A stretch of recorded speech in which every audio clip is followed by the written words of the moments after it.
Good evening, everybody. It's Monday, 8 p.m. UK time, and time for another chat about the state of the world. Now, we do have a special guest coming on the show, hopefully very shortly, to discuss her new book, all about the Crescent over Britain, how Islam's rise reshapes the nation. So Julia Welford should be with me very shortly. But until she arrives, shall I take a few moments to discuss with you today's events? Because, 2016, it does seem a long time ago, doesn't it, when we voted to leave the accursed European Union. And, it was like, 9 years ago now. And really, the political class back then never wanted us to leave, all of them. I think the suggestion was out of the 650 odd MPs at Westminster, about 485 voted to remain. So it's always been a Remainer Parliament, Conservative, Labour and Lib Dems. But we, the people, said, we're out. We want to go. Good to see my friend Chris Davies here, back after 3 weeks away. Chris, you were missed, but your presence is appreciated. Thank you for being here tonight. And so we said we're out of here. We want out. 17.4 million of us said that, and that was respected allegedly. And of course, today it's been fundamentally torn up by Sir Keir Starmer and his mob. He's done this deal, this great UK EU deal, and the point of this deal is that it essentially makes sure that we are back in the club. The EU get access to our territorial waters for 12 years. 12 years. So will there be any British fishermen left after that time? 12 years.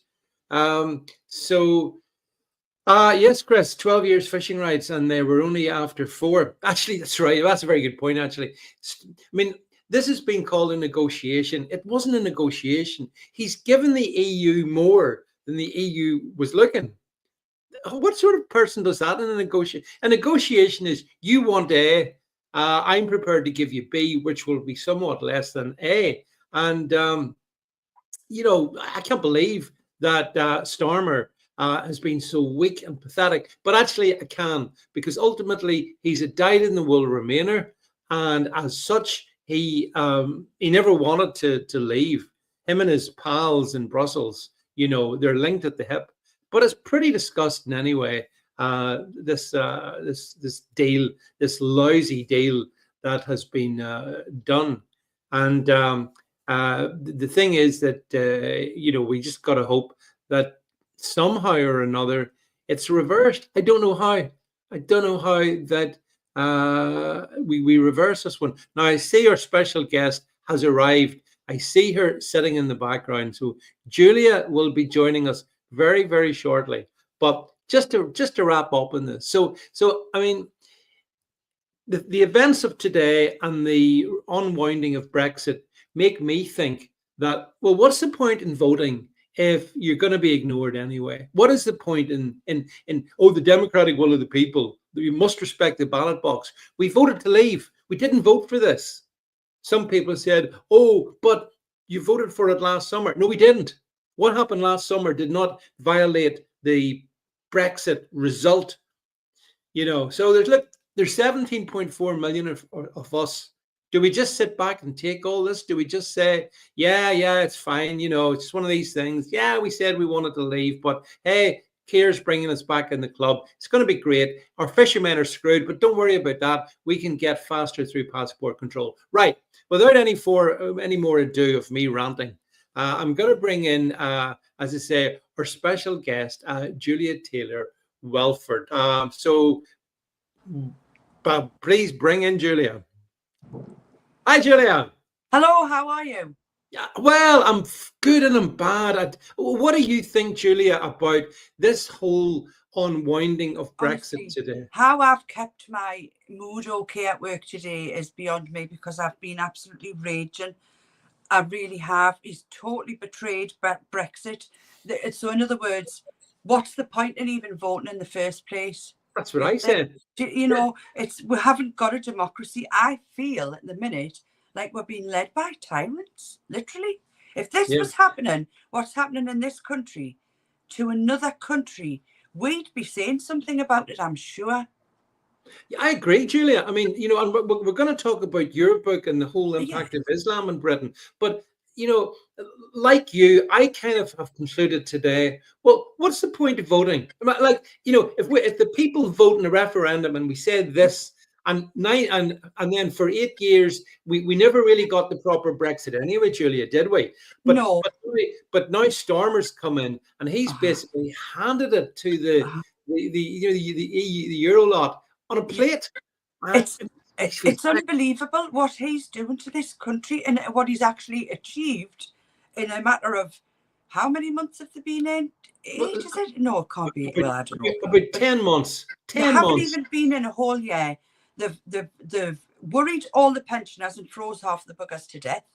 They've frightened the people who, and I actually claim PIP because I'm registered disabled, although I still work, thank God. Because God knows what would happen to me if I didn't. So they've terrified us that we're going to lose things that we've had because you've got to meet a certain criteria.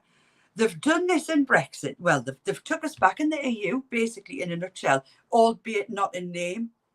Literally, that's what they've done. Yeah.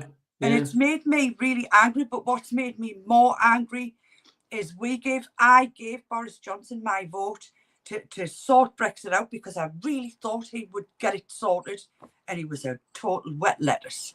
You see, that's a good point, Julia, and that's a very important point because I feel over Boris Johnson very betrayed because when he did his great deal getting Brexit done, I live in ready.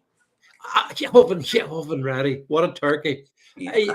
He left Northern Ireland, which is where I live. We're left in the single market. We are still subject to the European Court of Justice. So we were completely sold out anyway. But now, but I agree with you. So many people had trusted Boris to do the right thing.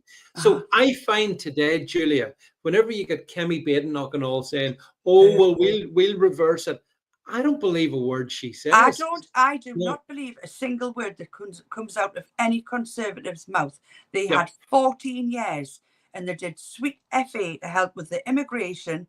Yep. They, having said that, at least they were better with people. I mean, imagine saying this, the Conservatives are better for older people and people that are disabled. You'd never have said that 20 years ago.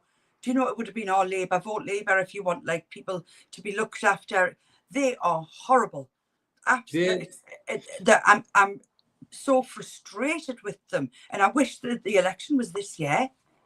Yeah, the bit that worries me, and this is where your book, I think, comes into it as well, is like I look at where we are in 2025 now.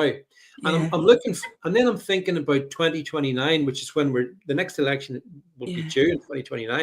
And I'm thinking, well, what sort of country will we be? Do you know what I mean, Julia? It's like it's worrisome. We're going to be a sectarian state. That's what's going to happen to us. We are going to end up in a country where there's bits of it that don't belong to us anymore, and we aren't allowed in it. That is literally what is going to happen and what is going to come if we allow things on the current trajectory to continue. Yeah. And I wish would rise up. I wish more people would rise up, not in violence. I don't mean that. That is not where I'm coming from. Rise up and go and protest or go and vote. The people that didn't vote, they need their head smacked. They really do, because it's so important. And if more people had gone out and voted, but then again, the Conservatives made it so difficult. A lot of people just simply couldn't vote for Labour. So they just stayed at home because Nigel Farage stepped down. Why the hell did he do that in 2019? I wish he'd done it in 2019 because I think they might have got some seats then. But anyway, that's another thing. But the current trajectory, the way things are going, this country, look at David Betts, the professor, who says we're probably likely to be in a civil war. It might not look like a civil war like you'd imagine, but a civil war nonetheless. I actually think that is right. I really do. And what's making it worse is, I'm not against Muslims. I'll caveat what I'm going to say first. I'm not against Muslims. It's not their fault, okay? And I'm not against Hindus. And also, I couldn't give a monkey's chuff what people's skin colour is. I'm not racist. And if you call me racist, now I'll just laugh at you because I know I'm not. And I'm not going to justify, but that's all I'm going to say on the matter because I'm not racist. But yes, I don't like Islam. I'll admit that. But I've got reasons not to like Islam. I am female. I don't want to be wearing a burqa. I'm gay as well. I don't want to be having to be married off to a man or used as a sex slave because that does happen. And I just wish people would realise that. But well, Julia, let me just bring up on screen because you've written a book which I think I want everyone to have a look at. Just if we can bring it up here, Jed, and the Crescent over Britain, how Islam's rise reshapes a nation, and there it is, folks. You can get it. It's available on Amazon. It's paperback. Go and check it out. And Julia, I wanted to ask you. I've got loads of questions to ask you in this one. So. The first one is this: like I wrote a book myself some years ago when I was a bit younger, and I know the effort that goes in. I mean, people don't realize that as long if you're doing it yourself and it's not being ghostwritten for you, it's just hard work. How long did it take you to actually complete your book? 12 years. Yeah. Because it wasn't meant to be a book at first. Shall I go right back to what happened? Yeah, we'll go right. Yeah, right. Start at the very beginning. So in 2013, I moved from lovely leafy Northumberland to Leeds for a job. Okay, and I moved into Leeds, and I worked in Dewsbury, Batley, Heckmondwike, sometimes Bradford, sometimes Leeds, and sometimes in Wakefield at the hospitals there. Yeah. And on my first week, I got all my training that I needed to do the job. Do you feel all right? Yeah, let me out. I'm going. Off I went. And I pulled up. I had to go and see a gentleman at 3 o'clock. That was the appointment time. And I drove there and I got there early because I thought, oh, God, I don't want to be late on my first day. So I went and I was outside his house. But the house was right near a school. And it started pulling, like loads of people started pulling up and, waiting in their cars. And I thought, that's normal. And I thought, I hope I haven't nicked somebody's parking space. Anyway, after about 5 minutes of just sitting there thinking, I wish it was 3 o'clock, there was a sea of black came towards me. And I was sat in the car and I'll be honest, I got a fright. I thought, what on earth? I felt suddenly like I'd been whizzed off, transported to another country. There was a sea of women in burqas, full burqas with a slit across, getting their children from school. The kids were dressed in what I would call westernized westernized clothes. But the women all had burqas on, and it gave me a fright. And I thought, God, does that mean I am like racist? Oh, I don't want to be racist if I am. So I started writing my feelings down, how I felt when I saw this, and so because literally, it literally felt like I'd moved to somewhere abroad. I didn't feel like I was in Britain anymore, not just England, but Britain.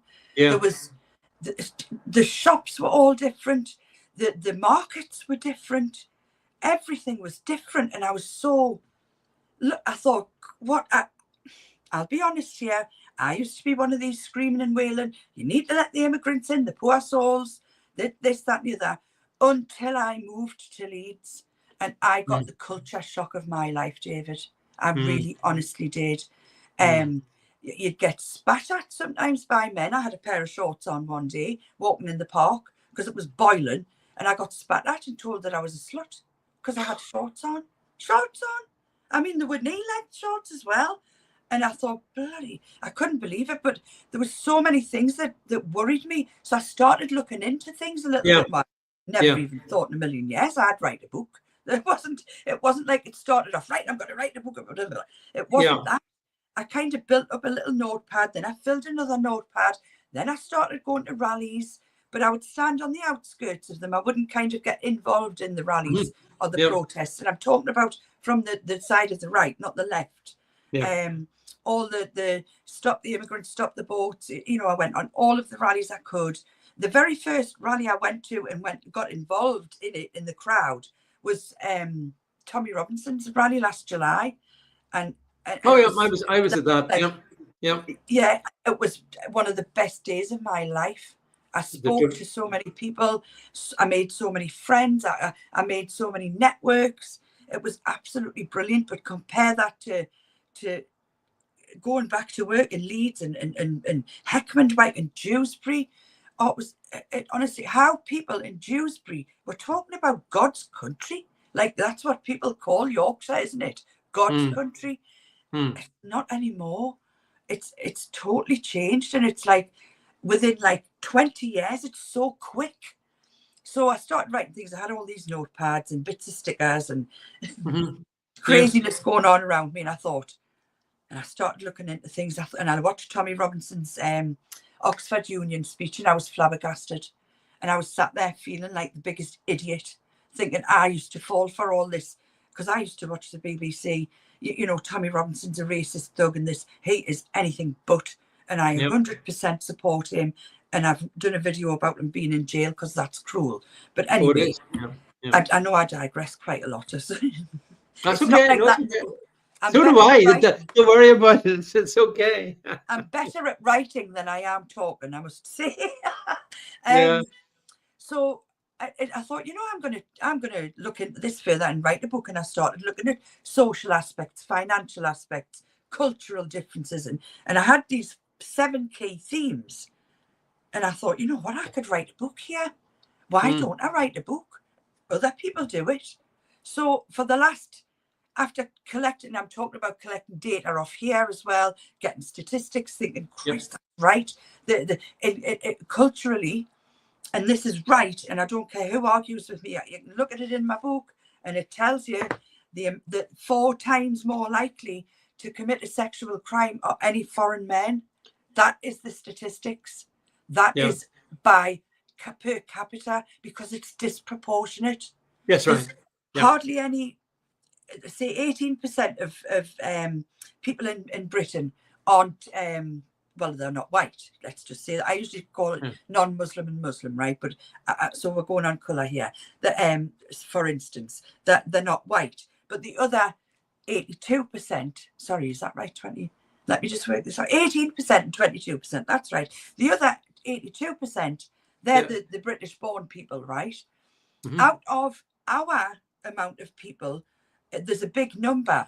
But out of the foreign-born men, it's actually huge, considering there's only 18% of them in the country. That's going off the census figures, though. By now, God knows what it'll be. God only knows. Well, you see, Julia, you were talking there about, you know, your first sort of experience back in 2013. And I guess one of the obvious questions is, well, if that was 2013 and it what's it like now? Yeah, that's what, I mean. Yeah, because I moved away from Leeds in 2016, and I actually moved, of all places, to Teesside, which in some respects, it's actually worse. Right. I'm actually getting a mosque done at the end of the lane where I live, and parking here is a nightmare to start with. There's older people live here, and that they struggle to park. On a Friday, it will be bedlam, and it'll be like wacky races. But anyway, that's another thing. They haven't got permission. They've just started it. But the council have said they've got to stop until they get permission. Not if you get permission, until. Because it's difficult to stop mosques being sorted and masjids worked out. Because it's supposed to be culturally enriching. That's what the council say. When, you know, as if we haven't got enough. Is that a Labour council you've got, Julia? Oh, sadly, yes. Yeah. Well, yes. Yeah. And I've written to Andy MacDonald so many times, and I just get a load of fluff back. It's pointless even writing to them. And I used to write, you know, if things got on my nerves, I'd write to them and say, can you not fix this? Blah, blah, blah. I'm sick of writing to them. I don't know if it's my age, because I'm 52 now. I don't know if it's because of what I've looked into.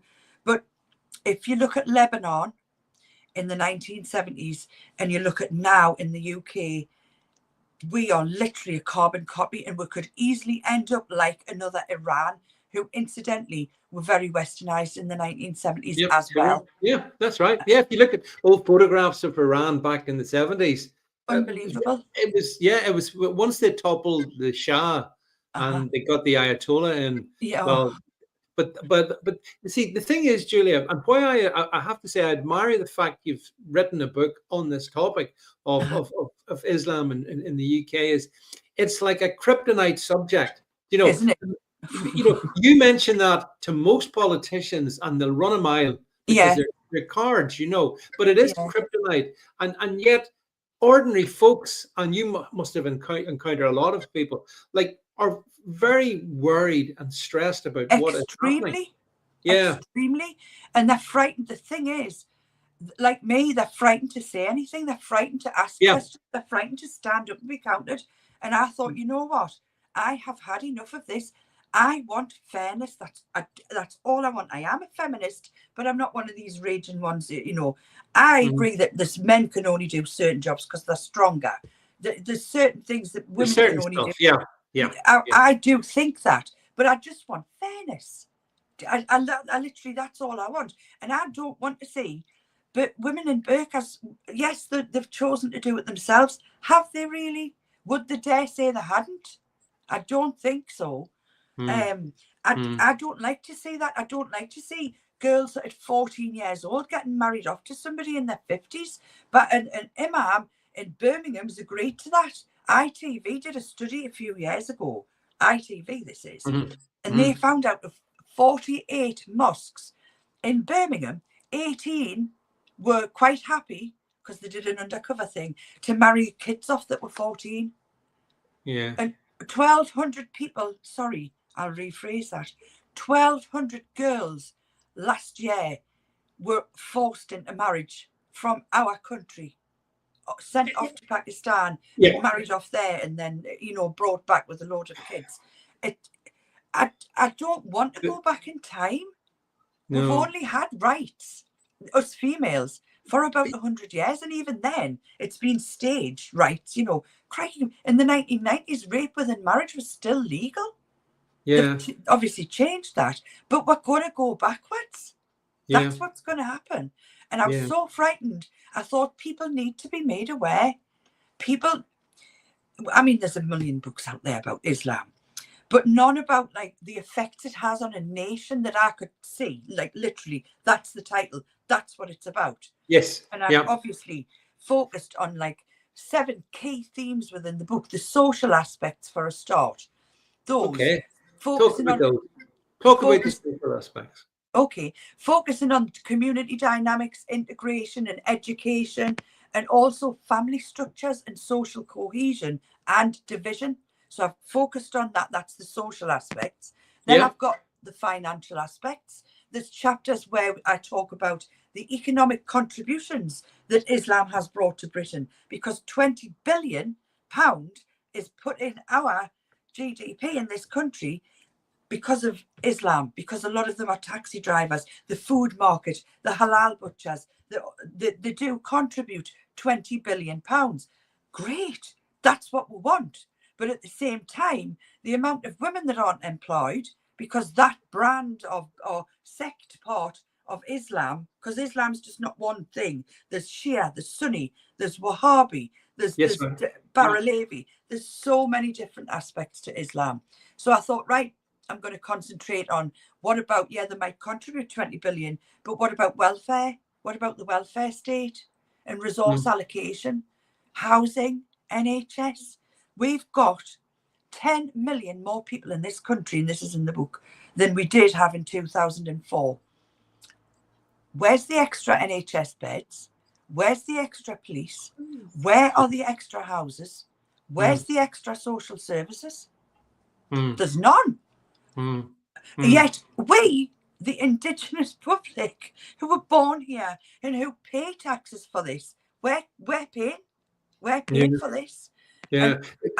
Sorry. I have to say, just you touched on halal just very briefly, and the Oh, fact that it makes a financial contribution. My view is, I have to tell you, Julia, it should be banned. I think yeah. it's barbaric. I eat meat, so I'm not, I'm not Yeah. a vegetarian or a vegan, but it's the cruelty. It's the absolute cruelty. Mhm. I don't think halal meat should be. I'm just completely banned. I don't know. Would you agree from the UK? I don't think there's a place I've here. got mixed feelings about it, right? Because I've seen how abattoirs work, because I watched a program in the 2000s, and it was all about, look, this is actually what happens, and it was Yeah. horrendous. And I thought, well, if I'm going to eat meat, I'd rather know what it looks, And I've Mm. seen some harrowing abattoirs on videos, and I've seen some harrowing halal abattoirs, and them being awful to the animals. I can't abide animal cruelty, but I No. eat meat. Yes. Same here. Yeah. So I've kind of got mixed feelings about that, because stunning an animal doesn't always work, but it's better to try. But we should all be under the same law for animals. I do Yeah. think Yeah. we're not, Yeah. because halal is completely different to. So why is that allowed? Why is that a thing? Mm. You Mm. I know? mean, but yeah, and the other thing is, Julia, if you go into some supermarkets and you're buying your meat or some carryouts or whatnot, you could be eating halal and not I know that know. you're I eating don't halal. like that. I That's do not wrong. like that. That is, Yeah. imagine if we put ham in something and we sold it to Muslims. What would happen then? There'd be Yeah. bloody public outcry, wouldn't there? Yeah. Yeah. So I'm kind of mixed, but I'm erring on the more on the side of, like, I've got 1 foot over the fence into the other camp. Yeah. Kind of, I'm erring on the side of, well, it's all cruel, but we should all follow the same law. Simple. And You're in I think, Britain. This is the yeah, law. I think So that is a fair point. I can remember one of my first ever sort of as a young student summer jobs was working in a factory where they I didn't I say working, I wasn't doing any work really, but I watched there was an abattoir, yeah, and I saw the stuff. I can remember it after all these years later, and you're right. It's like it's none of it's good. It's just not. But yeah, I think you make the right point. yeah, Everything should be treated the same. There can't be yeah. one standard for halal and a different standard for everything else. And Exactly. And animal every, welfare is of important to us Brits. So, I think course it it's is. Of important course it that is. we don't, yeah, yeah, But not just the halal. It's like, okay, we've given you a bit of a get out clause. You can go down from that law a little bit and do that. Where do yeah, we stop? When does it end? Well, okay, we'll continue to advocate that cousin marriage is okay. We don't mind the 30% of the people in Bradford that have got disabilities because of the cousin yeah, marriage that yeah. continues. I mean, where do we stop? Do Well, we that's allow? it. Well, okay, Yeah. it's a cultural thing. Female genital mutilation, yeah, go ahead, that's fine. We don't mind. We'll add that. Howie, can you see where I'm coming from? I do, And those are all great points.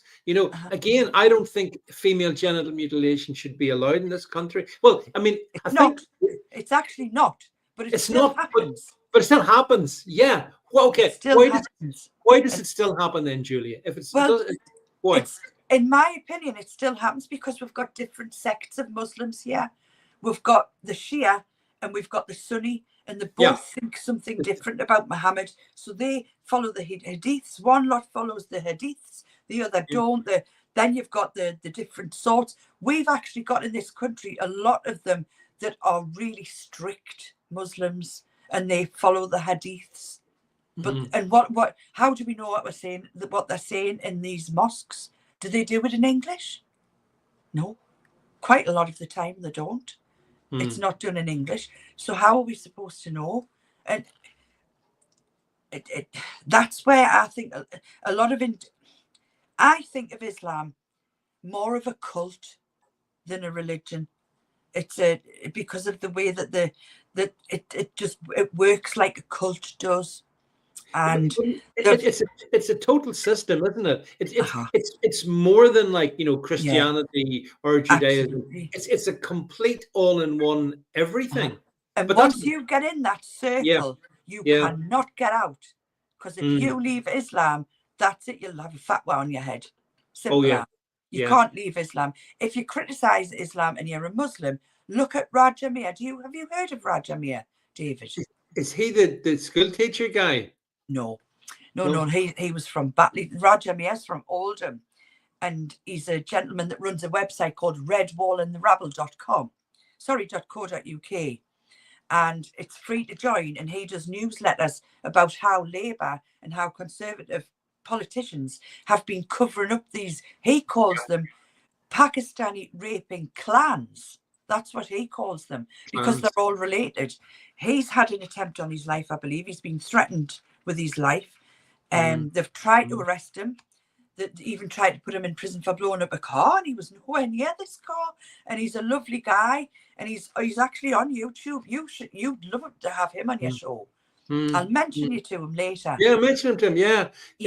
He's a lovely, lovely man. 6 years he's been fighting to get these politicians, these councillors out they're just because of the block vote. People don't realise that either. 80 seats are controlled by Muslim block votes in this country. Yeah. What's going to happen in 20 years when there's more Muslims and they have their independent parties? They will, I'm telling you, please think what you like of me. I would have no problem, A, working with a Muslim, whether male or female, or B, caring for a Muslim. That's my job. That's what I do. Yep. But I've got to say these things, because if I don't, who else is going to? There's only a few people have got the guts to stand up and talk like this. And my job, I'm actually a qualified nurse. And you wouldn't think in a million years I'd be saying any of this, but I've really looked into it and really researched it. And I feel like I know what I'm talking about. And every single word that comes out of Douglas Murray's mouth is correct. Everything. Well, just on the nursing side of things, and again, just to go back to something you said there a few moments ago, if you take Bradford, I think Bradford's a good one, and you look at the first cousin marriages, and the problems that causes to the children that are born, and then I mean, that must put a huge pressure on local health provision, because it requires, I assume, lifelong care. You know, they're actually asking now for specialist nurses to work in these areas to concentrate on these poor kids that are born with disabilities. They're wanting specialist nurses to do that. That is a thing. But that's the thing. That's a financial pressure on the NHS caused by, frankly, an Islamic practice, which is to marry your cousin. I mean, Pakistan, not one of my favorite countries, or as people who have followed me recently will be well aware of. Like, it's very common over there. And Julia, is this not the problem, that these people come from particularly countries like Pakistan, Bangladesh, come here, but they don't really integrate and accept their ways? I mean, that's really the core issue, isn't it? Or one of them. I've spoken in my book about the Huguenots. These people, Huguenots, these poor people, just for people listening, that were ostracized by Catholics and persecuted by them in France. So they moved out of France, and a lot of them came to Britain. Right. They boosted the economy massively. They learned English. They integrated. They did, everything right. We accepted them. They accepted us. That's one example in history. One example in history that I can give you. Yeah. Now you've got Hindus, you've got Sikhs, you've got Buddhists, you've got Muslims, you've got Christians, you've got Catholics, Protestants. I could go on and on and on. And the problem is, because it's been done so quickly, people are setting up camp, basically. Well, when I say setting up camp, I mean starting. The government must think, oh, well, there's hardly any immigrants in those areas. We'll put them there. So they place them like in the roughest places. They got filled first, I would say. Now they're going for the hotels because they've run out of rough places. And they really would like to avoid putting these immigrants who they can't house who've got completely different cultural views to us in houses in estates where people, you know, own their houses. They don't want that. Yeah. They'd rather not do that. But it's coming. It is coming. 738,000 people entered this country last year, immigrants. Yeah. Whether they, and that's not including the illegal immigrants. The cross But channel these ones, illegal immigrants, how do we know that they're safe? We How don't. do we know that they're not coming over here ready No. to commit a jihad? No, we don't know that. No. We No. don't. And a No. lot, I'm sorry, but how many times do you see on X, this illegal immigrant raped this lady and this girl, and rape. I started collecting information about that. One of the largest chapters I've got in my book is the Rotherham Reckoning, and that's Yes. talking about the massive amount of Pakistani. There's 2,000, no, there's 1,400 at the time when they did this study. There was 1,200 Pakistani men in Rotherham, and at least 200 of them were named by these girls, at least. Mm. And 1,400 girls, 1,400 That's girls right. Yeah. groomed. And I know, and people are going to say, but white grooming gangs exist. Of course I know that. Yeah, of course they do. And it's awful and it's dreadful. But we don't need to have this on top of that, do we? No. You know, it's not very nice as a woman walking up a street where there's people that aren't from your country speaking a completely different language and laughing as you're walking past. Imagine what the young ones feel like. Imagine what the older ones feel like. You know, you talk about Rotherham. I mean, the Rotherham sort of, the whole sort of grooming gang, rape gang nightmare that was there is something that's been very well documented. But you know, Julia, I actually saw today, and I stuck it up in my X feed, the new mayor of Rotherham. So did I. Did you see it? And, yes. And you sort of, if I had hair, I would pull it out, because I'm thinking, my God, you know, I see if you can find it, Jed. You'll see it on my stream. They've got themselves presumably a Muslim Pakistani female mayor of the capital of the rape gangs. I know. You know, and what's that all about? How are girls going to feel safe to approach anybody when some of the police from there rape the girls? Some of the police. I wonder if they're actually Muslim. I don't want it. I'm not judging all Muslims like this. I've got a lovely friend over the road, and he's a Muslim from Pakistan. He's lovely. There are nice Muslims. Oh yeah, yeah, of course. Also need to accept that there's not nice Muslims as well. The ones that follow the hadiths to the letter, what Muhammad said they do to the letter, and they think that's right. There we go. Just bringing it up on screen there. This is the new mayor of Rotherham. And I've put a little comment beside it, but yeah, you know, see, Julia, this is the problem. Like, I wonder, what do especially young girls in these areas that you've been in, like, what must they think? How unsafe are they? Well, very, very, very unsafe. Do you know I'm not going to digress much, but my cousin's daughter, they live in Scotland, okay?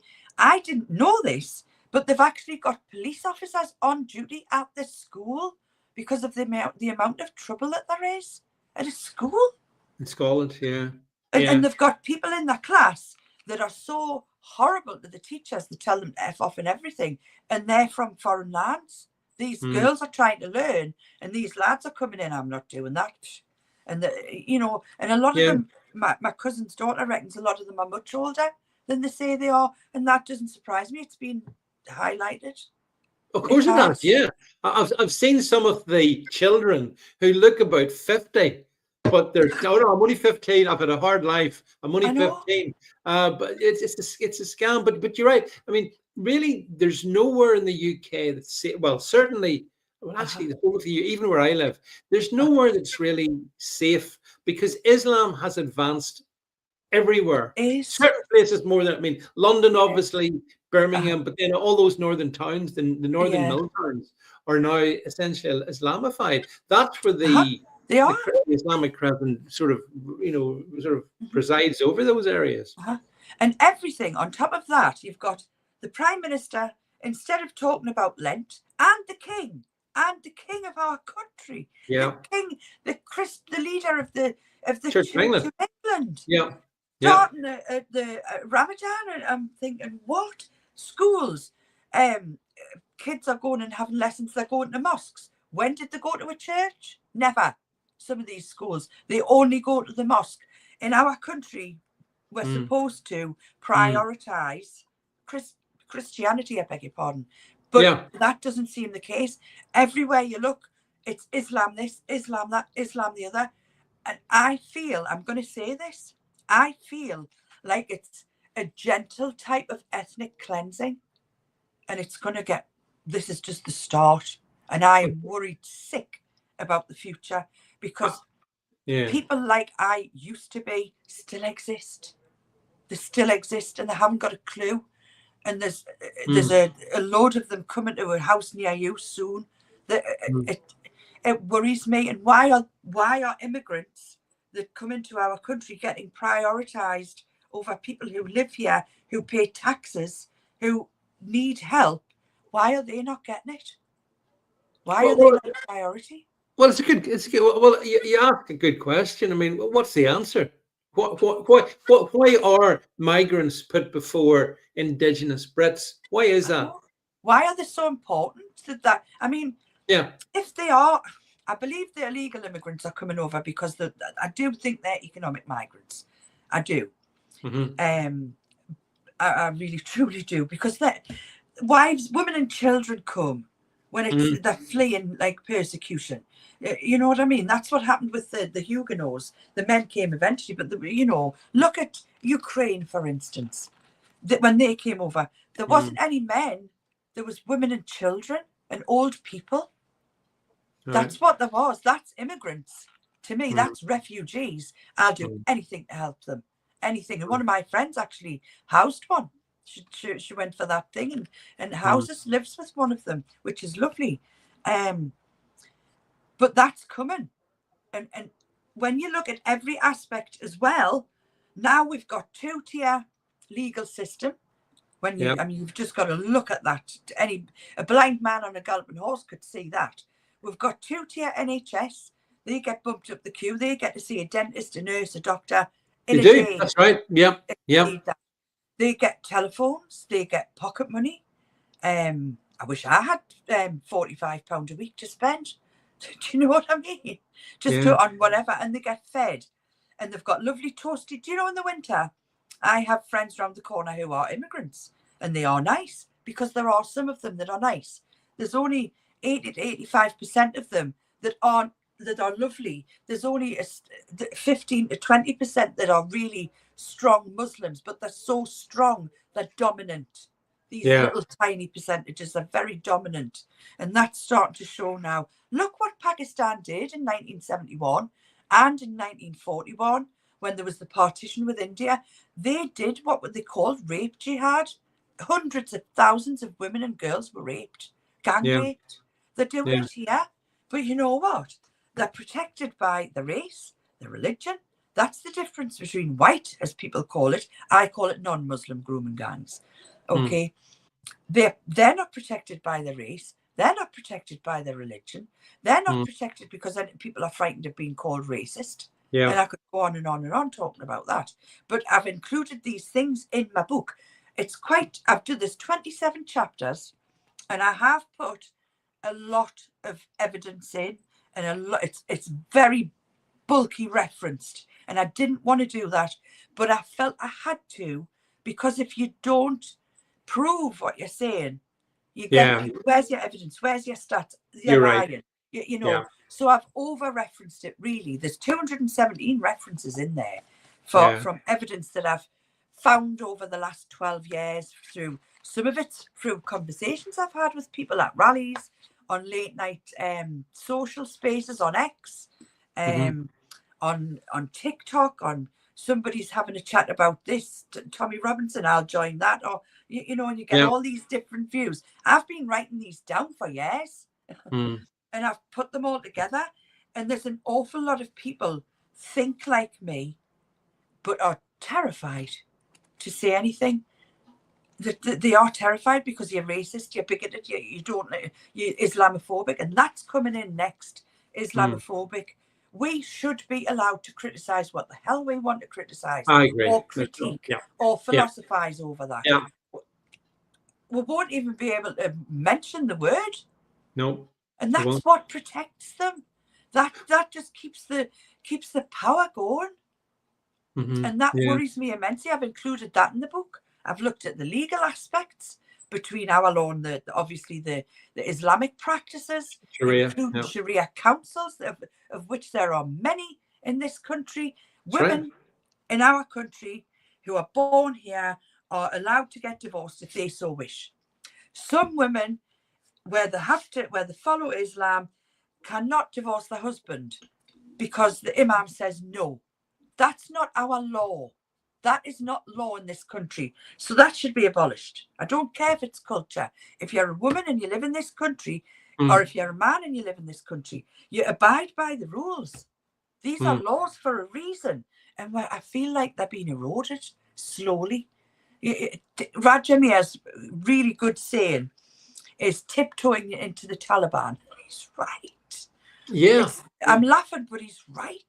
We are tiptoeing into the Taliban. I wanted to nick that saying from my book, but I didn't. But don't you think it's strange, Julia, that one of the voices that have been missing from this debate about Islam in the UK have been, broadly speaking, feminists. So many feminists. Where have they gone? Where have they gone? I mean, as you say, women have had to fight very hard to get the rights and freedoms that women have. Yeah, exactly. Yeah. And then here we have an ideology in the form of Islam, which is basically putting you, in a black from top to the foot gown, making you a chattel till a significant degree of your husband, taking away your rights. And I don't see, very few feminists have anything to say about this. Why is that? Why, as a woman, why do you think feminists just shut up? Because it's been drilled into us for years. No racism. No football. It started in the football grounds. No to racism. It's been, let's kneel. Let's take the knee. Let's do this. Black Lives Matter. It's like a psyop that's coming from every single angle. Yeah. And we're frightened of we've been indoctrinated into thinking that criticizing anything to do with anybody black is racist, when in actual fact, it isn't racism. I don't care what somebody's colour is. For me, we all bleed the same. It's about the thought processes. And a lot of people always say when there's a terrorist attack or something awful happens, like Southport last year. Yeah. People always say, where's all the moderate Muslims condemning it? They're terrified. They daren't speak. They're ruled by the imams. And we don't have that. It's like cults. It's like clans. Like Roger says, it's like going back to the Scottish clans without the tartan. Literally. Yeah. And how have we allowed this to happen? Where are the feminists? Terrified of being called racist. They'd rather sacrifice women at the altar of diversity is our strength than actually, no, it's not. And there's a lot of reasons as to why it's not. But there's a lot of reasons why it's good, but there's also a lot of reasons why it's bad. And we need to start discouraging things like the burqa. It's not. Should it be banned, Julia? Should we ban the burqa in the public square? In the public square, what do you think? Personally, my heart says yes. I definitely think we should, but I can't see it happening because everybody's terrified until we get a right-wing government in, and I don't mean the far right. And whether Nigel Farage takes his party in and wins the next election, who knows? Because they seem to be splitting left, right, and centre, the right, and that's all Labour want. And now they're coming along and saying, look at us, what we're going to do with the immigration. They're nicking their ideas and making it look like it's all them. Well, actually, I can see through that. I'm being gaslit here. He's gaslighting the nation. Yes, I do. My heart tells me that, because I wouldn't like to wear a burqa and to have to wear a burqa because that's what they did in them days. Yeah. Because I like to, I mean, I'm not a dressy up person, I'll be honest, and I hate clothes shopping. And when I go to work, I wear a uniform. Nobody else does at the office except me, because I can't be bothered to pick something to wear the next day. But these poor women, and there was this day that I'm talking about in Dewsbury, where I was sat waiting in the car when I got the fright of my life and saw a sea of black coming towards me. Yeah. It was absolutely boiling. And black is a good conductor of heat. Yeah, it must be if horrific. everybody had black radiators, they'd be boiling. Yeah. So why has it got to be a black burqa? Yeah. As if it's bad and dirty. And I feel like those poor women are just used as baby machines. I really do. And that's how I feel. I'm not saying they are. That's how I feel. And that's how it makes me feel. It makes me want to cry. You know, it really does. Because why are women, where are the feminists? Because we should be shouting and bawling. We should be banning. I don't mind with a head covering. That's all right. I'd put up with that. You know, even though I'd rather not have that. It's not our culture. I'd like them to be more involved in our culture. A lot of them are trying, but there's also a lot of them that aren't and aren't prepared to. Over the past couple of weeks, there's been a bit of debate here in the UK also, Julia, about speaking English. Yes. Starmer's being ever so bullish about. He thinks he's not really, but he pretends to be. And what do you think, in your view, when we look across the UK and we look at the Islamic community, does that community speak English, or no? Or what's the make From of what it? I've seen, the statistics I've looked at, and through the writing of this book, gathering what people say and what people think, and you know, it seems to me that the men tend to speak English again, and the women don't. But that's another way of keeping them down, isn't it? That's another way of oppression. They don't know the language. A lot of the women don't know the language, and they're not prepared to learn either. Because why do they need to, when everybody in that community where they live speaks their language, and the men can speak English as well? Yet they go to a mosque and it's done in Urdu or whatever language they're speaking. Yeah, Urdu. And these poor women. Can you remember a film, David, called Not Without My Daughter? Sally Field was in it, and it was 1991, I think it was released. Yeah, I do. Yeah, a few years ago, but yeah. It's an old film, but that feeling at the end of that, when she finally, gets out, she marries an Iranian doctor in America, and he misses his family, so they go out for this holiday, don't they? And they stay there for 2 weeks, and then he tells her, we're moving in here. And they're all horrible to her. They take her passport off her. She can't get out. She's got to wear what do they call it? Hijab. Hijab, that's it. Yep. She's got to wear a hijab. And her daughter's got it. It's horrible. And that feeling was the same feeling I had that day when I saw these women walking towards me. And it literally changed my life. The culture shock of my life. Because I didn't know. I thought, isn't it nice letting all these immigrants in? But I wasn't living there amongst it. Now I am. Another question. What percentage of the women, the Muslim women, work, or what percentage are employed? It depends which part of Islam they come from. Okay. Because there's certain sects of Islam, like the Deobandis and the Barelvi, and the Ahmadiyya. I can't say it. I can write it. Ahmadiyya, and they're quite strict. So they don't want their women to work, and I've written about that in the book quite a lot, actually. They don't want their women to work because that's not their culture. But if I didn't work, I wouldn't be able to just claim my benefits quite happily. I'd be getting forced to go to work. Why are they not? Again, protected by their race, their religion, their votes.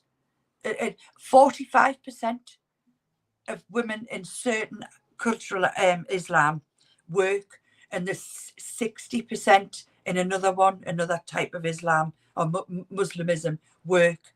But compared to the national average, that's very low. Yes, I've read I that think it's statistic. 75% Mhm. of in like non-Muslim women work, but I'm sure it's 45 if I can remember rightly. But I have covered that in the book, and I've referenced it. I've got statistics to back it up. Freedom of information, just things, and I've asked loads of people things as well, and I've learned so much. But something, this big part of me, I miss the days where I used to just think Big Brother's everything, and all that nonsense on the telly that they put out to try Yeah. and blind you and keep you occupied. Don't look at that over there, look at this here, while we ruined the country that the people in the Second World War fought for. Yeah. And what was the point? Actually, what was the point in Well, that? I'll tell you, I mean, here's a big question as we approach the end of our hour together, Julia. Do you think, bearing in mind all the stuff you've done, all your research, all the data you've managed to pull together, all the stuff you've seen and heard, do you think ultimately is Islam compatible with modern Western pluralist democracy like the UK? Is it or is it? Certain followers of Islam, like Roger Mir, Yeah, they aren't so strict like us Christians. We'll go to weddings and we'll go to christenings and we'll go to funerals at churches and stuff, right? yeah, Because that's yeah. our cultural identity. Cultural They go to the Christianity. mosque Yeah, and they yeah, go to the Ramadan yeah. and the fast, because that's their culture. That's fine, do it. I'm not bothered. What was the question? Sorry, again. What was the Is end it bit? or is it Is it compatible? compatible? Yes, some aspects of Islam are compatible. If we only had those, perfect. But we haven't. We've got the hadiths. We've got the followers who do the Ashura, the ones that march through banging their chests when they're commemorating Yeah, saying that. Yeah, yeah. the death of Muhammad's grandson. Is that compatible with the like a jazz band? Can you imagine down one street a jazz band? All right, and those slapping their chests, walking down. Yeah, I'm not sure. What Yeah. on earth? It's a total difference, isn't it? Well, it That's is. not our culture. I'm sorry, but you come to Britain, we've given them as much as they've asked for. Too much, far too much. Now they've got us controlled by votes. Yeah, I mean, 80 again, seats. one of the things that I thought was extreme gaslighting was again going back to Rotherham. No, sorry, Bradford. Yeah. The city of culture. Well, that's the point, Julia.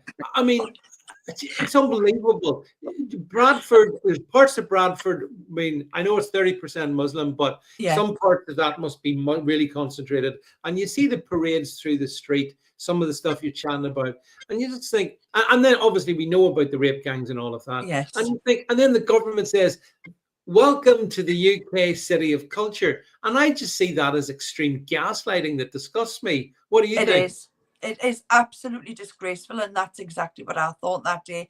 My gust was flabbered when I heard that news. I'm not joking. I was speechless. I was actually more speechless that day than I was today when Keir Starmer sold out the fishing rights for 12 years. Yeah. I was more flabbergasted at that. What on earth is good about Bradford? And for whom? Yeah, it's sad though, because It's I mean, very even sad.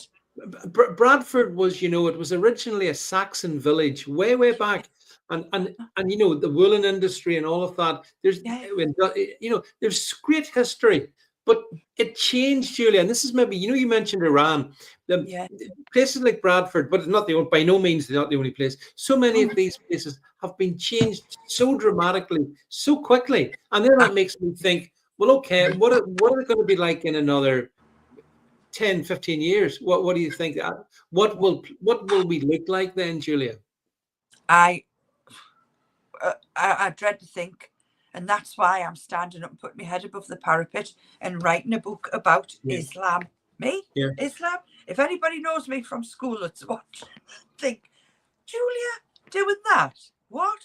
It's not something I was ever interested in. No. But when it got to me, I urge the people who don't live in an area where there's lots of Muslim people or Muslim men, I urge them to think carefully about what they're wishing for.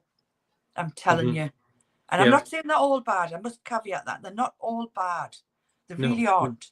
But sadly, we've got a lot of bad ones, I think. And there are 40,000 on the terror watch list. Is that not enough? Yeah, that's true. Well, Julia, I think you have to be commended for putting your head above the parapet and putting your name to the book. Can we just bring up Julia's book here just before we finish the show, folks? So coming up, there you go, my friends. The Crescent over Britain, how Islam's rise reshapes a nation. And honestly, I think it's so important, Julia, that people do document this. And you've done a great service to the country, because I love data, I love facts, because you can't really argue against facts. Exactly. And so I think the fact it's taken you, I mean, you've been on a long journey with this book from 2013 Haven't to I just?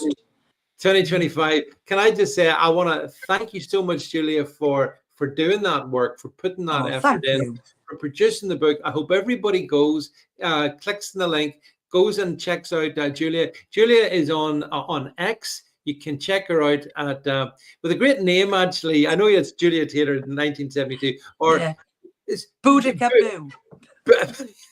Yeah, that's how I know you. Yeah, you can find Julia over on X. You can find the link to her book, which is out just in paperwork. We've been talking about this issue. It is a big issue. Let's face it, it's a very controversial issue. But hey, listen, if we don't talk about stuff, then what does that say?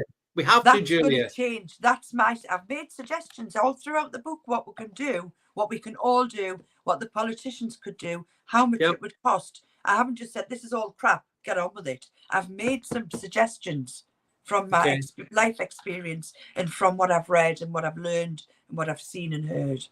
So, well, Julia, as I say, I hope everyone will buy your book, read your book, and you know, this is what we need in this country. We need brave people like you who will speak out. So, look, thank you so much for taking an hour of your evening to chat to me this year. It's a pleasure to meet you. We know each other on social media, but it's nice to meet people in the flesh. So, thank you to everybody in the different streams for watching this, and for those who watch it obviously in replay, watch the audio or listen to the audio. Thanks to everybody for this one. I am back. I've got a kind of a 1, 2, 3 tonight. Julia leads the lineup for this week. Got a guy coming on tomorrow night to talk about the JFK assassination. And he's a guy who was kind of involved around the time. So it's an interesting one, fact-based as well. I think you'll find it interesting. So tune in tomorrow night, and I look forward to seeing you all then. But from Julia and myself for tonight, it's good night.